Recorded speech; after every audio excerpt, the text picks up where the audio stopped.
Dirigeants, solopreneurs, entrepreneurs, vous portez tout sur vos épaules. Les décisions stratégiques, les problèmes à résoudre, la pression des résultats. Et pourtant, personne ne semble vraiment comprendre ce que vous traversez. La vérité, c'est que le métier de dirigeant peut être terriblement solitaire. Vous ne voulez pas inquiéter votre équipe, alors vous gardez vos doutes pour vous. Vous ne voulez pas que vos proches se sentent dépassés, alors vous ne partagez rien. Et parfois, vous vous demandez à qui est-ce que je peux vraiment parler. Aujourd'hui, on va aborder cette solitude du dirigeant. Non pas pour s'y résigner, mais pour apprendre à la briser. Vous êtes prêts?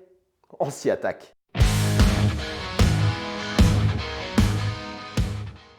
Pourquoi tant de dirigeants se retrouvent-ils seuls face à leurs responsabilités? Parce que vous êtes en haut de la pyramide. Quand c'est vous qui prenez les décisions finales, il n'y a personne au-dessus pour vous guider. Vous devez toujours montrer que tout va bien. Pas de faille, pas de doute, même si parfois ça brûle à l'intérieur. Vous avez peu de pairs autour de vous. Vous êtes entouré de collaborateurs, de clients, mais pas forcément d'autres dirigeants qui vivent les mêmes défis. Et cette solitude, elle peut devenir dangereuse. Elle augmente votre stress, elle vous pousse à prendre des mauvaises décisions par manque de recul. Et à long terme, elle peut même affecter votre santé mentale. Mais voici la bonne nouvelle. Vous n'êtes pas obligé de rester seul. Il existe des solutions concrètes pour briser cet isolement et retrouver du soutien.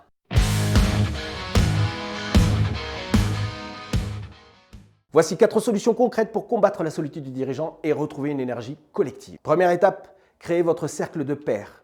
La première étape, c'est de vous entourer d'autres dirigeants, des personnes qui, comme vous, comprennent les enjeux de votre position. Vous pouvez par exemple rejoindre des groupes d'entrepreneurs, des clubs d'affaires ou des réseaux locaux. Vous pouvez participer à des événements professionnels, que ce soit des salons, des conférences ou des ateliers. Formez votre propre cercle. Invitez 3 ou 4 dirigeants que vous admirez à échanger régulièrement. Deuxième étape, vous pouvez aussi trouver un mentor ou un coach. Un mentor ou un coach peut vous offrir une perspective précieuse, un espace d'écoute, des conseils adaptés à votre situation. Et pourquoi c'est essentiel? Parce qu'un mentor partage son expérience et ses erreurs pour vous éviter des pièges. Un coach vous aide à structurer vos idées et à surmonter vos blocages. Par exemple, si vous doutez d'une grande décision, un coach, un copilote ou un mentor peut vous poser les bonnes questions pour clarifier vos priorités et vos choix. Vous pouvez aussi externaliser les tâches qui vous isolent. Parfois, la solitude vient du fait que vous portez trop de responsabilités. Libérez-vous en déléguant ou en externalisant certaines tâches. Confiez votre comptabilité ou votre gestion RH à des experts. Ça peut être aussi l'opérationnel, automatiser ou déléguer des tâches répétitives pour vous concentrer sur la stratégie. Ça peut être aussi la communication. Faites appel à un freelance ou une agence pour gérer vos réseaux sociaux ou vos campagnes marketing. Et enfin, prenez soin de votre bien-être mental et physique. La solitude, combinée au stress, peut rapidement vous épuiser. Vous devez prendre du temps pour vous. Et comment faire pour ça? Créez des routines de déconnexion. Marchez, méditez, faites du sport régulièrement. Parlez à un professionnel, un psychologue ou un thérapeute peut vous offrir un espace pour évacuer vos pensées. Fixez des limites claires. Arrêtez de tout sacrifier pour votre activité. Par exemple, bloquez 1 heure chaque matin pour vous, que ce soit pour lire, faire du sport ou simplement respirer.